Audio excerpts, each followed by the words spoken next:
Olá pessoal, tudo bem com vocês? Tá tudo bem comigo também. Vamos falar aqui nesse vídeo sobre o conceito de inércia. Vou fazer um breve histórico para então falar mais especificamente do conteúdo da inércia. Pensando sobre uma bola. Uma bola em repouso no meio de um campo plano está em equilíbrio. Portanto, nenhuma força resultante age sobre ela. Se você vê essa bola começar a se mover, é natural que você procure forças que causam o movimento da bola. Porque é muito natural que nós não acreditamos em mudanças de movimento que ocorram sem causas. Portanto, uma bola não andaria sozinha. Então você procuraria, por exemplo, quem é que deu o chute na bola para que ela começasse a se mover sozinha. Mas vamos ver que não é bem assim. Falando um pouco sobre Aristóteles, foi o principal cientista grego que estudou o movimento e dividiu em dois tipos: natural e movimento violento. O movimento natural na Terra foi pensado para ser direto ou direto para baixo. Os objetos, se eu não me engano, aqui é direto para cima ou para baixo. Os objetos procuram seu lugar de descanso natural: pedras no chão e fumaça para o alto, como por exemplo as nuvens. As coisas pesadas caem e as coisas muito leves sobem. Esses movimentos foram considerados naturais, não são causados por forças. O movimento violento, por outro lado, foi um movimento imposto. Foi o resultado de forças que empurram ou puxam um objeto. O importante sobre a definição de movimento violento é que ele tem uma causa externa, como por exemplo o chute da pessoa sobre a bola. O movimento violento é transmitido aos objetos. Os objetos em seus lugares de descanso natural não podiam se mover sozinhos. Essa conclusão aqui ela é muito importante. Os objetos em seus lugares de descanso natural não podiam se mover sozinhos. Portanto, uma pedra não se moveria sozinho, porque isso é o lugar de descanso dela.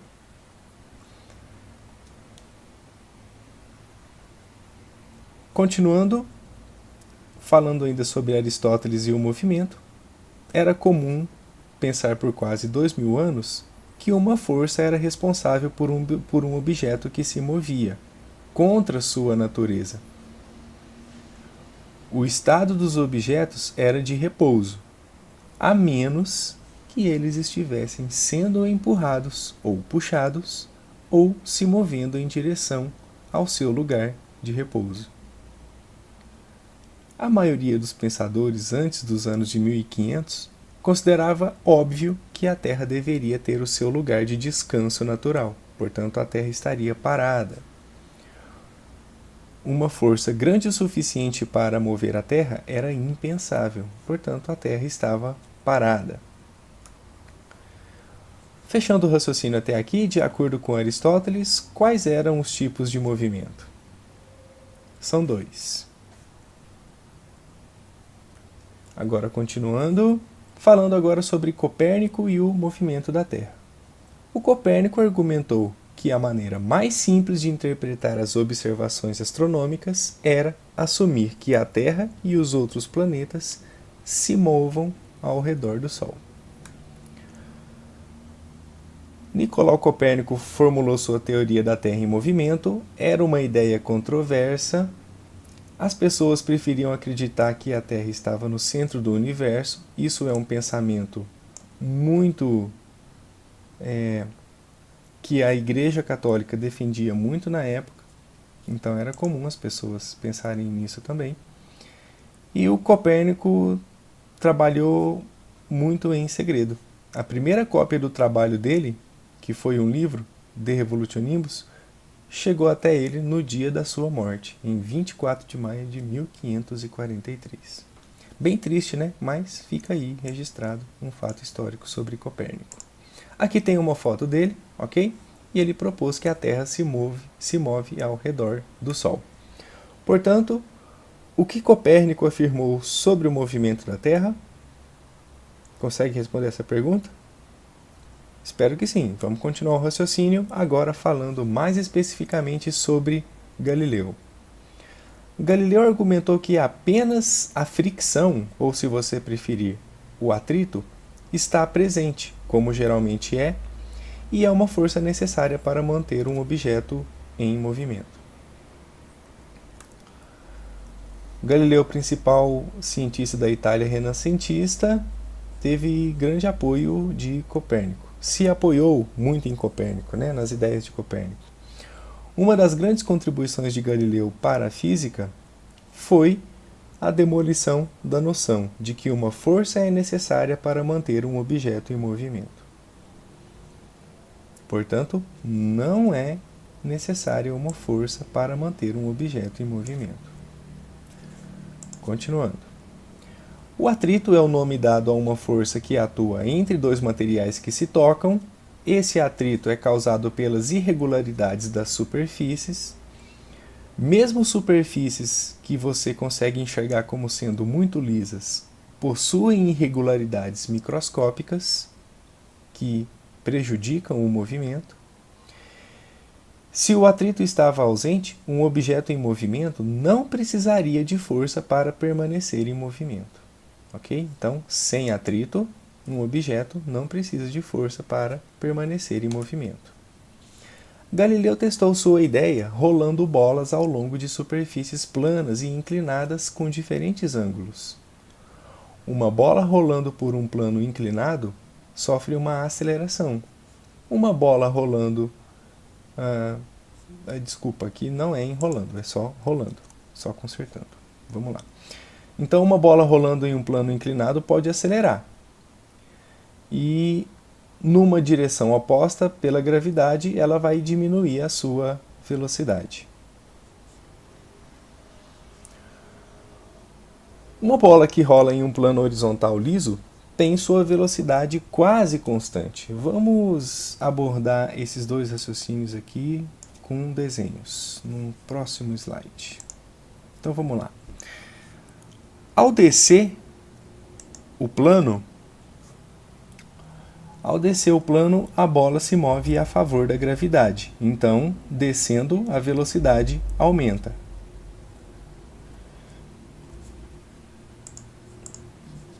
Se a bola está subindo o plano inclinado, então a velocidade da bola vai diminuir.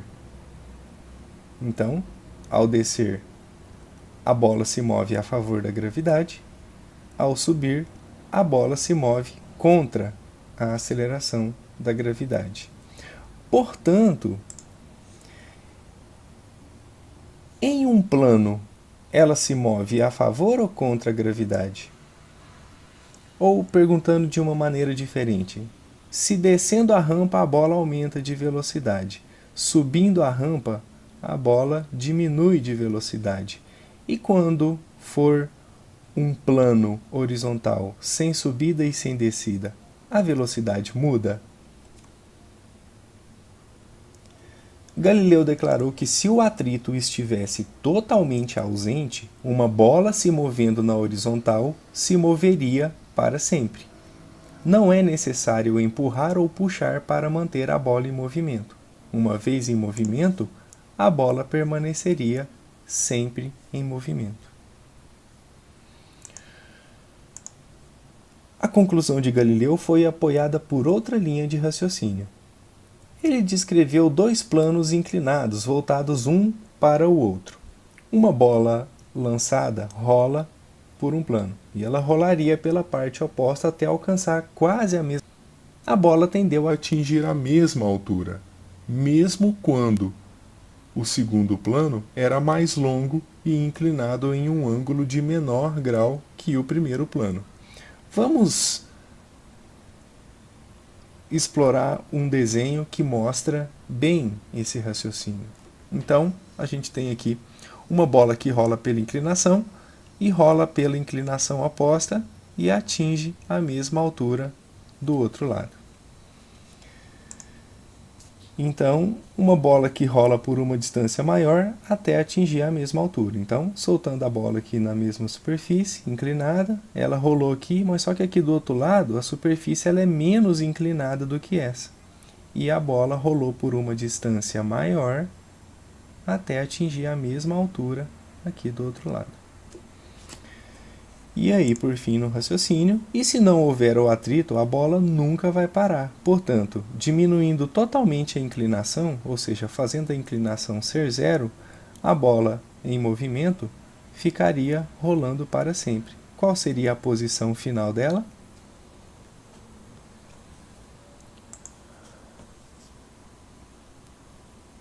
Se o ângulo de inclinação do segundo plano fosse reduzido a zero, de modo que o plano fosse perfeitamente horizontal, apenas o atrito impediria o rolamento para sempre.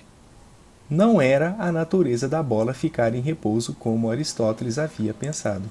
Então, olha onde a gente chegou até aqui, que Aristóteles previu que o movimento natural da bola seria o repouso, mas agora Galileu, estudando o movimento, faz essa previsão importante de que uma vez em movimento, essa bola poderia ficar para sempre em movimento, contradizendo a ideia proposta por Aristóteles. Galileu afirmou que essa tendência de um corpo em movimento se manter em movimento é natural e que todo objeto material resiste a mudanças em seu estado de movimento. A propriedade de um objeto de resistir a essas mudanças em seu estado de movimento é chamado de inércia. Esse raciocínio é importante. A propriedade de um corpo de resistir à mudança no estado de movimento é chamado de inércia. Pensando um pouco, uma bola é solta de uma parte superior em uma rampa e rola lentamente até certo ponto. Como Aristóteles interpretaria esse comportamento? Como Galileu interpretaria esse mesmo movimento e como você interpretaria? São respostas bastante interessantes. Eu até poderia fazer em sala de aula, mas vamos para a resposta. Aristóteles provavelmente diria que a bola para, porque busca o seu estado natural de repouso. E foi isso que a gente viu lá nos slides, em que falamos sobre Aristóteles. Agora, respondendo a segunda pergunta, o Galileu provavelmente diria que o atrito entre a bola e a mesa supera a tendência natural da bola de continuar rolando. Supera a inércia da bola e faz a bola parar. E a terceira pergunta, somente você pode responder. Se você tiver uma interpretação diferente de Aristóteles e de Galileu, deixe sua resposta aí no comentário ou você me procure em sala de aula para dizer qual é o seu raciocínio. Fechando o raciocínio até aqui, então, de acordo com Galileu, quando é necessária uma força para manter um objeto em movimento? Então, deixa eu só trocar aqui para ficar mais coerente. Quando é necessária uma força para manter um objeto em movimento? Agora tá beleza. Consegue responder essa pergunta? Continuando o nosso raciocínio. Estamos agora chegando no meio da nossa videoaula. Falando agora sobre a primeira lei de Newton. Falamos sobre Aristóteles, passamos por Copérnico, abordamos todo o raciocínio de Galileu e agora estamos chegando aqui na primeira lei de Newton. A primeira lei de Newton afirma que cada objeto continua em um estado de repouso ou de movimento uniforme em linha reta, a menos que atue nele uma força resultante diferente de zero. Fazendo melhor ainda, eu lembro que em sala de aula eu geralmente coloco essa palavra aqui para você. Um objeto permanece em seu estado de repouso. E digo para você que essa palavra ela é uma palavra-chave na primeira lei de Newton. Um corpo permanece fazendo o que ele estava fazendo. E não sei se você já deu para perceber que essa ideia que está sendo proposta aqui na lei de Newton não é bem de Newton, né? É uma proposição de Aristóteles. Mentira, Galileu, perdão. Vamos lá. A primeira lei de Newton, geralmente chamada de lei de inércia, é uma reafirmação da ideia de Galileu. de que uma força não é necessária para manter um objeto em movimento.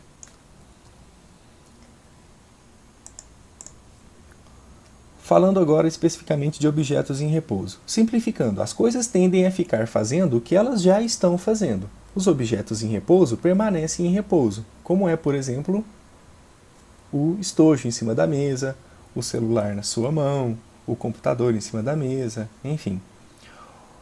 Apenas uma força mudará o estado de repouso do objeto. Objetos em repouso permanecem em repouso, e aqui nessa imagem você tem aquela clássica brincadeira de você puxar a toalha da mesa e os pratos e os talheres aqui da mesa continuam em repouso em cima da mesa. Então, estavam em repouso, permanecem em repouso. Agora falando especificamente de objetos em movimento. Considerando os objetos em movimento e na ausência de força, um objeto em movimento tende a se mover em linha reta indefinidamente. Foi isso que a gente concluiu, seguindo lá a proposição de Galileu. Atire um objeto de uma estação espacial localizada no vácuo, no espaço exterior, e o objeto se moverá para sempre devido à inércia. Aqui você tem aquela mesa de ar, que tem muito para você poder fazer alguns jogos lá nos shopping centers, né? É uma mesa que sai, que tem vários pequenos orifícios em que é projetado o ar para fora. O ar que sai desses orifícios proporciona uma superfície quase sem atrito na mesa. Se você deslizar um disco de hóquei ao longo da superfície da mesa, que eu coloquei aqui? Deixa eu só seguir. Se você deslizar um disco de hóquei ao longo da superfície de uma rua da cidade, o disco logo para. Se você deslizar ao longo de uma mesa de ar, que é essas que tem no shopping center, onde o atrito está praticamente ausente, ele desliza sem perda aparente de velocidade. A lei da inércia fornece uma maneira completamente diferente de visualização do movimento dos antigos. Primeira constatação: os objetos continuam a se mover sozinhos. Então, isso é possível sim, ok?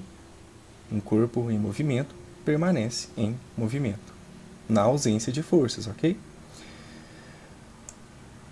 Forças são necessárias para superar qualquer atrito que possa estar presente e para definir objetos em movimento inicialmente. Terceiro, né? Uma vez que o objeto está se movendo em um ambiente livre de força, ele se moverá em linha reta, tem que ser em linha reta, ok? Isso aqui vai ser aquela relação do movimento retilíneo dentro do enunciado da primeira lei. Aqui você tem uma imagem, tá ok? A criança aqui em cima do carrinho dizendo que um corpo em repouso tende a... Aí o cachorro vê um gato sair correndo, puxa o carrinho e a criança que estava em repouso diz permanece em repouso. Agora a mesma situação para o movimento. Um corpo em movimento tende, então o fisiculturista está parado, vem o caminhão, bate nele. Uma vez em movimento, permanece em movimento, ok? Pense um pouco. Uma força de gravidade entre o Sol e os seus planetas mantém os planetas em órbita ao redor do Sol. Se essa força de gravidade desaparecer de repente, que tipo de caminho os planetas percorreriam? Bom, a resposta: cada planeta se moveria em linha reta com velocidade constante. Ou, se você preferir, os planetas sairiam pela tangente. As duas respostas estão corretas. Mais uma pergunta interessante. É correto dizer que o motivo pelo qual um objeto resiste à mudança e persiste em seu estado de movimento é que ele tem inércia?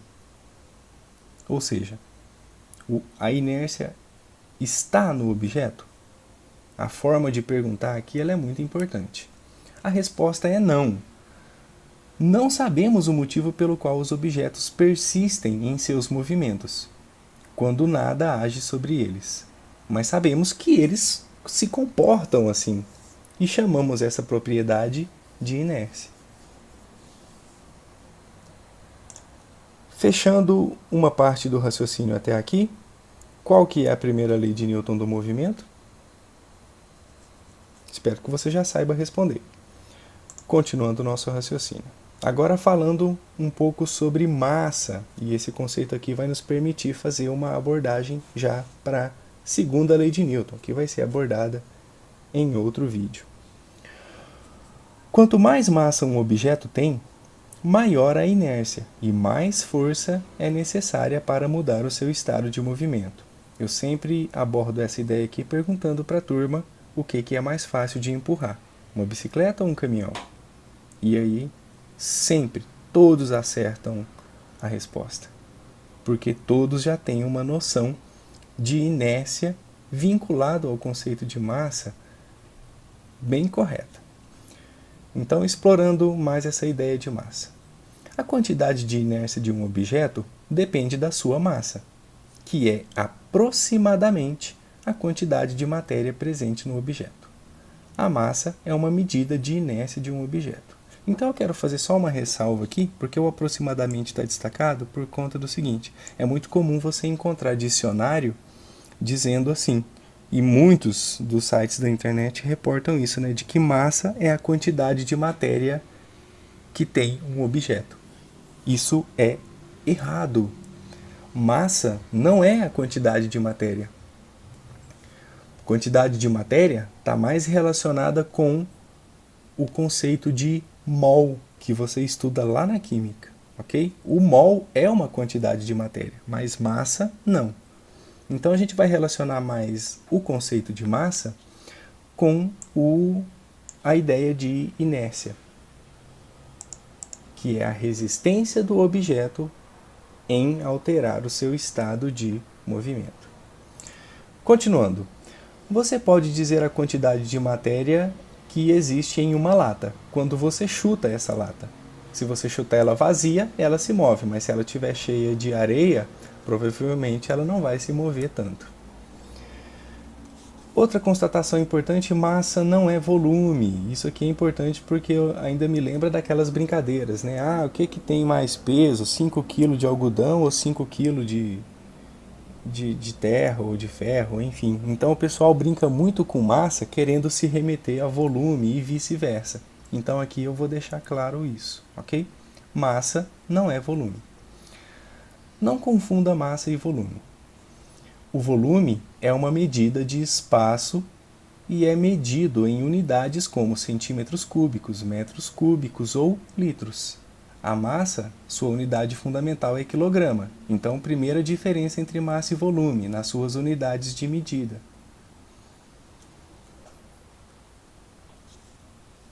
Quem tem mais massa? Um travesseiro de pena ou uma bateria de automóvel? Claramente, uma bateria de automóvel é mais difícil de colocar em movimento. Isso evidencia a maior inércia da bateria e, portanto, sua maior massa, ok? Então você pode pensar nisso daqui, travesseiro e bateria, como sendo bicicleta e caminhão, por exemplo, ok? Então o caminhão ele é mais difícil de colocar em movimento. Isso evidencia que o caminhão tem maior massa. Então tá aqui um exemplo, ok? Com desenho. O travesseiro tem o maior volume, mas uma menor massa do que a bateria. Então quem tem a menor massa é mais fácil de movimentar em relação ao que tem a maior massa. Continuando, isso aqui também é importante. Massa não é volume, mas massa também não é peso. A massa é muitas vezes confundida com peso. Muitas vezes determinamos a quantidade de matéria em um objeto medindo sua atração gravitacional pela Terra. No entanto, a massa é mais fundamental do que o peso. A massa é uma medida de quantidade de matéria de um objeto. Não é. Vou até tirar esse raciocínio daqui. A massa não é a quantidade de matéria de um objeto. O peso, por outro lado, é uma medida de força gravitacional que atua sobre o objeto. Então aqui tem uma figura dizendo para você que a massa é uma propriedade do corpo ou do objeto, enquanto que o peso é uma força que atua fora desse corpo, ok? Então, massa é uma propriedade, peso é uma força. Que fique bem claro aí para você. Só justificando por que eu apaguei aqui a frase que tinha aqui, pessoal. Esse material é um material em inglês. Então, eu sempre tento traduzir aqui os materiais para que vocês tenham acesso a conhecimentos com materiais de um nível mais alto de conhecimento e diferenciado daquele que você tem, que é o seu livro, que você quase nunca abre. E que também é muito ruinzinho, né? Mas vamos lá. Aquela ideia não estava legal. Massa não é quantidade de matéria. Mas continuando aqui o nosso raciocínio e seguindo o nosso vídeo. Massa é inércia. A quantidade de matéria em uma pedra particular é a mesma se a pedra está localizada na Terra ou na Lua ou em qualquer lugar do espaço. A massa da pedra é a mesma em qualquer local. O peso da pedra é diferente na Terra e na Lua, e ainda diferente em qualquer outro lugar do espaço. Ok? Então a massa não é variável com relação à localização. A inércia da pedra, ou massa, é propriedade da pedra e não da sua localização. A mesma força seria necessária para agitar uma pedra com o mesmo ritmo se a pedra estava na Terra, na Lua ou em uma região livre de força do espaço exterior. Então, movimentar uma pedra na Lua ou na Terra requer o mesmo esforço.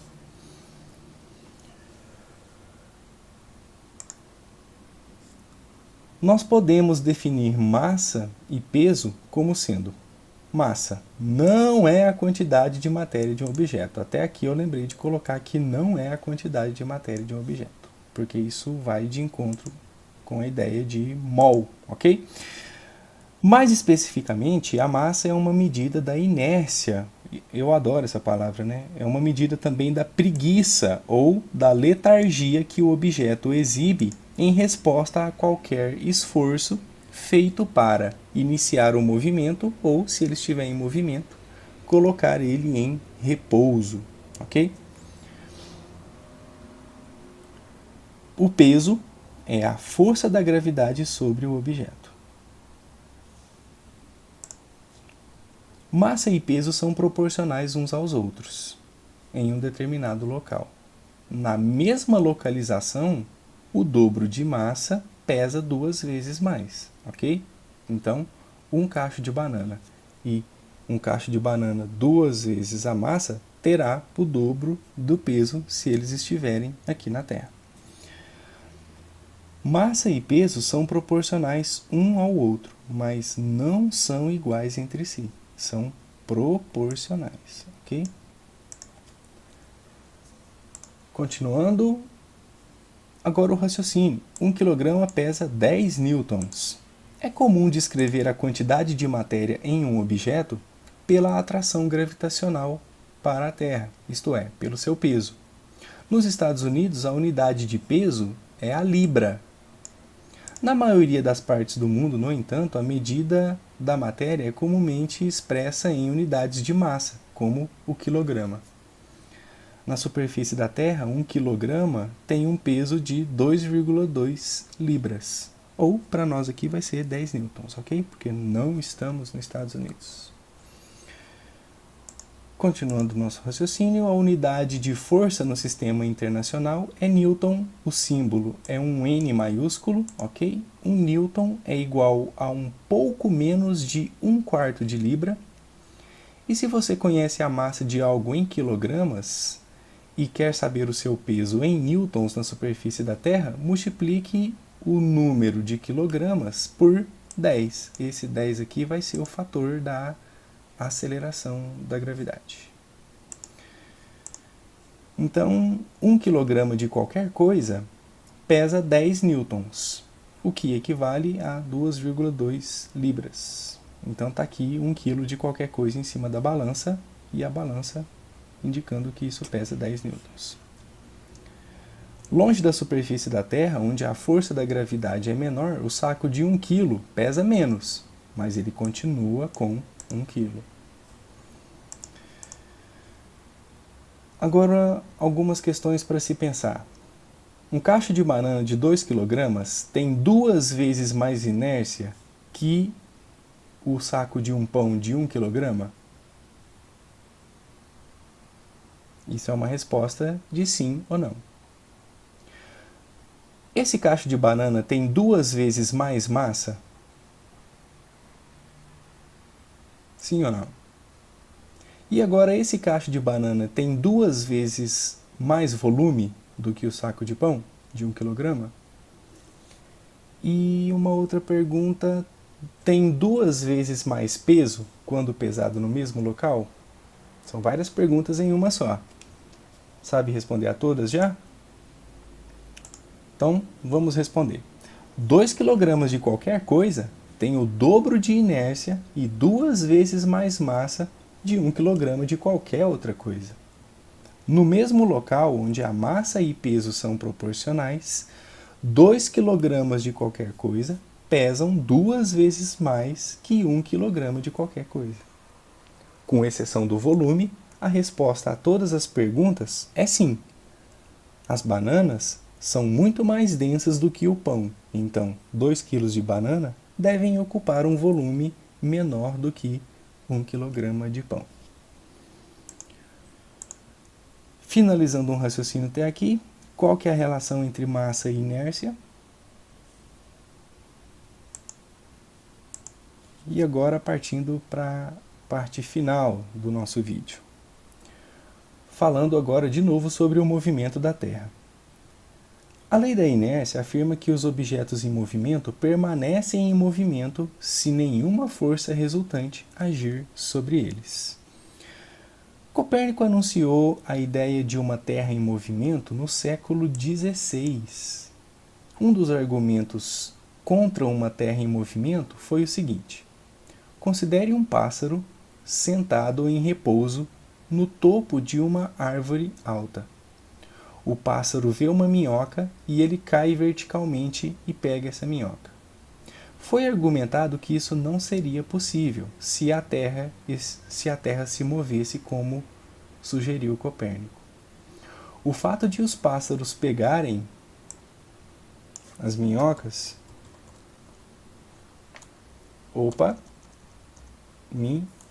minhocas. Pronto. As minhocas de ramos altos de árvores pareceu uma evidência clara de que a Terra devia estar em repouso. Então, tem aqui o exemplo do que eu estou querendo dizer, ok? Tem uma minhoca no chão, ok? Tem um pássaro lá no alto. E aí a Terra não precisa de repouso para que o pássaro capture a minhoca. Objetos se movem como se fossem veículos. Se lançarmos uma moeda em um carro, ônibus ou avião em alta velocidade, podemos pegar a moeda em movimento vertical, como faria se esse veículo estivesse em repouso. Portanto, se estiver em repouso, se estiver em movimento, você consegue pegar essa moeda que você joga para cima. Vemos evidências da lei da inércia, quando o movimento horizontal da moeda antes, durante e depois da captura é o mesmo. A força vertical da gravidade afeta o movimento, apenas o movimento vertical que a moeda faz. O movimento horizontal não sofre influência da aceleração da gravidade. Então, está aqui uma figura ilustrando isso. Você joga uma moeda para cima em um avião e ela comporta-se como se o avião estivesse em repouso. Ou seja, a moeda sai da sua mão, volta para a sua mão.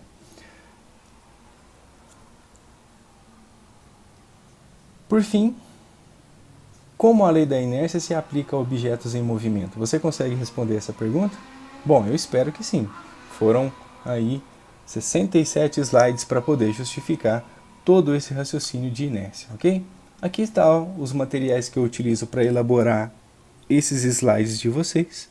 Se você tem alguma dúvida, deixe o seu comentário, você pode me procurar também. Obrigado pela sua paciência, um forte abraço e até o próximo vídeo.